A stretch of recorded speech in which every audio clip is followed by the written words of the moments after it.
Saudaraku sekalian yang saya muliakan, maka yang pertama kita harus muhasabah pada kali pertama menuju kepada awal tahun baru ini ya, yaitu mempertanyakan diri kita, sudah betulkah tujuan kita?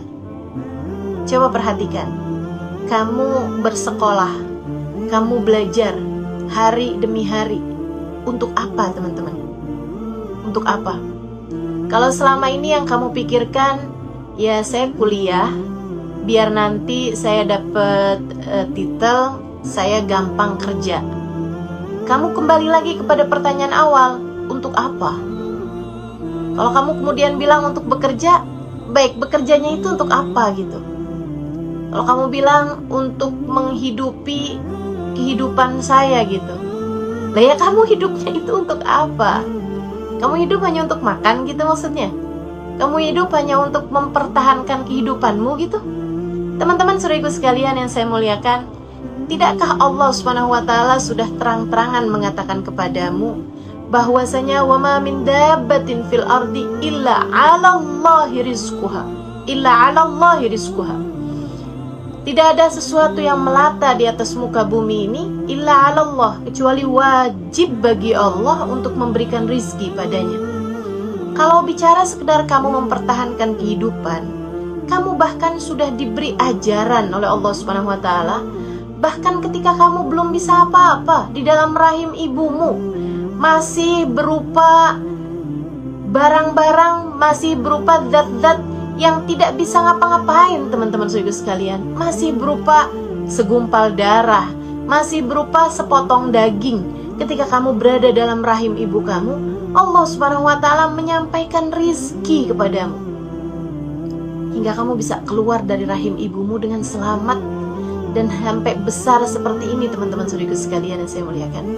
Tidakkah lebih mudah bagi Allah untuk memberikan rizki kepadamu di saat kamu sudah ada di peta, di saat kamu sudah bisa terlihat dari satelit saat ini, dibandingkan dengan saat kamu masih berupa sperma dalam rahim ibumu?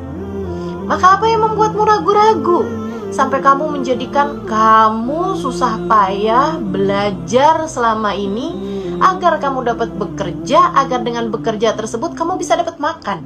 Teman-teman saudaraku sekalian, Allah sudah memberimu makan saat kamu belum bisa bekerja, saat kamu bahkan belum bisa menjentikkan jarimu, saat kamu bahkan belum bisa membuka matamu di rahim ibumu teman-teman. Maka hentikanlah segala keraguan-raguan tersebut. Bukan untuk itu kamu hidup di atas muka bumi ini. Bukan untuk itu kamu susah-susah belajar kamu selama ini. Kamu bernafas, bangun tidur sampai kamu pergi tidur lagi. Bukan hanya untuk sekedar kamu bisa bekerja, kamu bisa nikah habis itu, kamu bisa cari makan habis itu. Enggak gitu teman-teman saudara sekalian. Enggak gitu ceritanya. Enggak gitu ceritanya. Kamu hidup di atas muka bumi ini untuk tujuan yang jauh lebih tinggi daripada sekedar untuk bisa makan. Allah Subhanahu wa taala yang menciptakan kita telah mengatakan, hidupmu adalah untukku, kata Allah. Wa ma khalaqtul jinna wal insa illa liya'budun. Tidaklah aku ciptakan jin dan manusia kecuali untuk beribadah kepadaku, kecuali untuk mendekat kepadaku, kecuali untuk sujud kepadaku, kecuali untuk taat kepadaku. Maka saudariku sekalian yang saya muliakan, urusan-urusan yang bukan merupakan urusanmu, biarkanlah diurus oleh yang bertanggung jawab. Maka demikian pula dengan kehidupan kita. Allah Subhanahu wa taala mengatakan, urusan rizki adalah urusanku. Allah, kata Allah, wajib bagi Allah. Allah yang memberikan rizki teman-teman saudara sekalian. Andai ada semut di tengah batu, batunya masuk ke dalam lautan yang paling dalam sekalipun, selagi dia harus hidup, Allah pasti akan menyampaikan rizki kepadanya. Maka tidak usah ragu-ragu terhadap urusan rizki. Bukan untuk itu kita diciptakan Allah Subhanahu wa taala. Rizki itu urusan Allah, rizki itu tanggung jawab Allah. Maka biarkan dia melaksanakan tugasnya. Kita hanya perlu melaksanakan tugas kita sendiri. Teman-teman saudara sekalian, lantas tugas kita apa? Wa ma khalaqtul jinna wal insa illa liya'budun. Itu adalah tugas kita di atas muka bumi ini. Tujuan kita jelas sekali. Tujuan kita adalah surga Allah Subhanahu wa taala. Uiddat lil muttaqin, yang dipersiapkan untuk hamba-hambanya yang bertakwa. Tempat kembali kita adalah surga. Itu adalah alamat kita, teman-teman. Sebagaimana dulu Nabi Adam diciptakan Allah Subhanahu wa taala juga di dalam surga. Yang kemudian Allah Subhanahu wa taala turunkan Nabi Adam ke atas muka bumi untuk menjalankan kehidupan sebaik-baiknya yang Allah Subhanahu wa taala jadikan. Kata Allah Subhanahu wa taala, "Inni ja'ilun fil ardi khalifah." Kita diciptakan di atas muka bumi ini sebagai khalifah, sebagai penghuni buminya, sebagai hamba-hamba Allah Subhanahu wa taala, untuk kita menjalankan tugas sebaik mungkin sebelum kita dikembalikan. Semoga saja pada alamat kita yang sebenarnya, yaitu surga Allah Subhanahu wa taala. Saudaraku sekalian saya muliakan, jadi tujuannya itu mesti pasti dulu. Yang kalau nanti kamu masuk ke dalam alam kubur kamu gak akan nyesel. Beneran deh, kalau kamu hidup untuk cinta manusia, begitu kamu masuk ke dalam alam kubur, kamu bakalan nyesel. Karena ternyata gak jadi apa-apa. Teman-teman saudaraku sekalian, kalau kamu nih hidup nih, aku hidup karena cinta, tanpamu aku hampa, gitu ya, untuk seseorang gitu. Misalnya nih, seseorang yang kamu bahkan melek mata, kamu bahkan saat membuka mata di pagi hari, kamu segera terbayang-bayang dengannya. Terus kamu jalanin hari-hari juga terbayang-bayang sama dia. Kayaknya hari-hari kamu tuh dipenuhi dengan warna-warna gitu. Kamu merasa begitu berbunga-bunga ketika kamu mendapatkan senyumannya. Dan sebaliknya, hati kamu jadi kacau balau ketika kamu melihat dia marah misalnya. Teman-teman saudaraku sekalian yang saya muliakan, apa yang kamu harapkan apabila ternyata dalam beberapa hari kemudian kamu Allah Subhanahu wa taala ambil kembali di sisinya? Saudaraku sekalian yang saya muliakan, jangan bilang bahwa itu gak mungkin. Jangan bilang bahwa enggak kok, saya akan panjang umur. Enggak kayak begitu teman-teman saudaraku sekalian. Tidak seperti itu. Maka nih, kalau misalnya kamu merasa bahwa kamu seperti sudah memiliki tujuan kehidupan, segera aja balikin. Kalau saya meninggal dunia, apakah itu yang nanti akan saya bawa? Setiap kali kamu merasa saya sudah dapat visi misi saya dalam kehidupan ini, apapun itu bentuknya, langsung pikirin, kalau ternyata kamu meninggal dunia pada hari itu, apakah itu akan kamu bawa? Apakah itu akan jadi bekalan kamu? Nah, kalau kamu merasa bahwa oh ternyata enggak loh, enggak saya bawa nih, ternyata saya hanya akan terpisah dengan dia begitu saya mati, maka kamu harus tahu bahwa itu bukanlah tujuannya. Teman-teman saudaraku sekalian, segeralah berbekal, segeralah mencari, segeralah muhasabah sebelum jalanmu akan semakin panjang kamu lalui, sebelum kamu kesalah alamat dan kamu terlampau jauh memasukinya, teman-teman. Karena tuh kalau salah alamat, kamu terus ikutan, terus nyasarnya kejauhan. Kalau nyasarnya kejauhan, baliknya juga kejauhan. Maka sebelum kamu nyasarnya kejauhan, mumpung nih adik-adik nih sekarang masih lagi kuliah gitu kan, masih lagi pencarian jati diri. Nah, yuk buruan, cepetan balik adik-adikku sayang. Segeralah kembali. Jalan kamu insya Allah masih cukup panjang di dunia maupun kelak di hari akhirat nanti.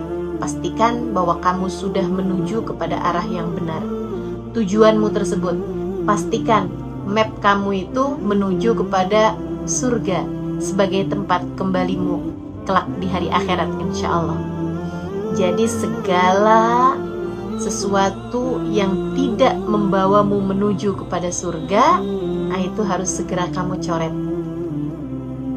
Gimana dong Ustazah? Saya sekarang nih sedang kuliah ngambil jurusan apa misalnya.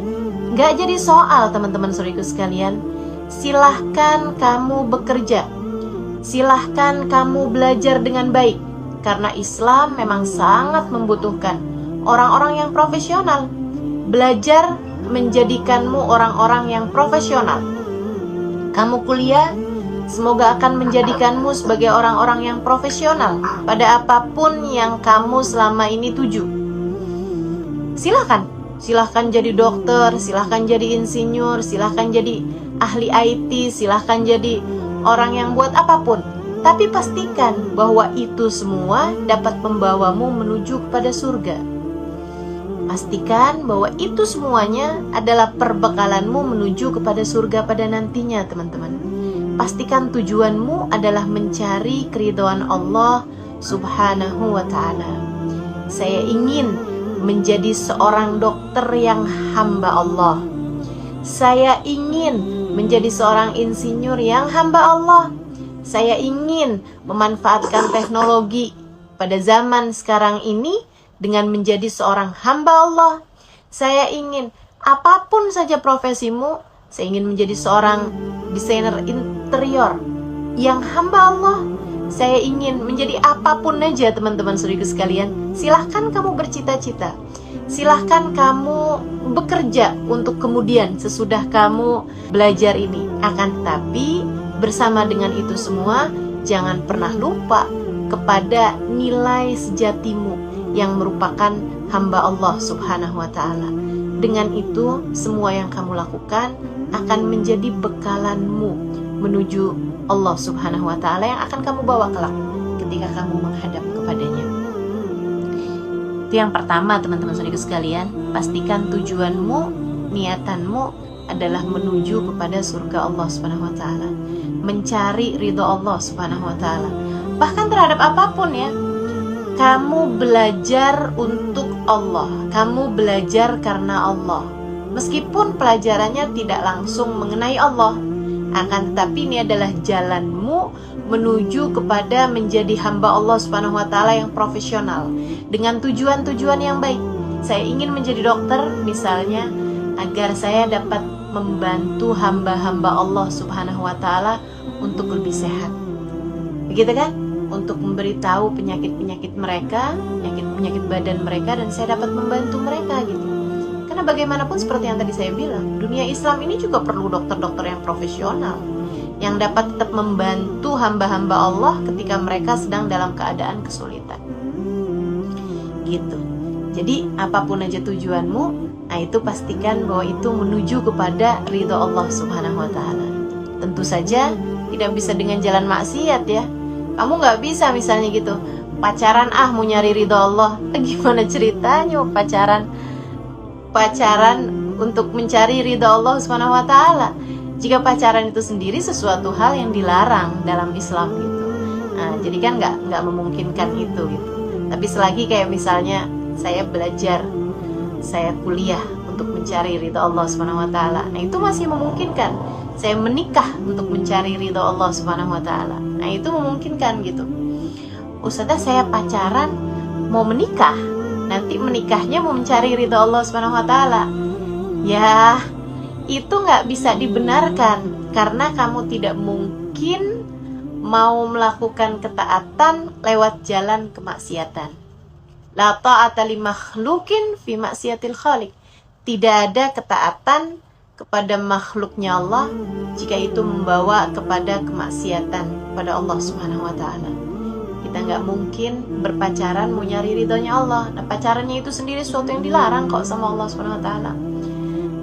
La yakhlu rajul wa imra'ah illa wa syaitan tsalituhuma. Tidaklah berdua-duaan, berkholwat laki-laki dan perempuan kecuali yang ketiganya adalah setan. Bagaimana mungkin kamu berharap keridhaan Allah untuk sesuatu yang bahkan malaikatnya Allah nggak mau hadir di sana? Yang hadir di sana justru adalah musuh-musuh Allah, yaitu syaitanir rajim. Kita berlindung dari kejahatan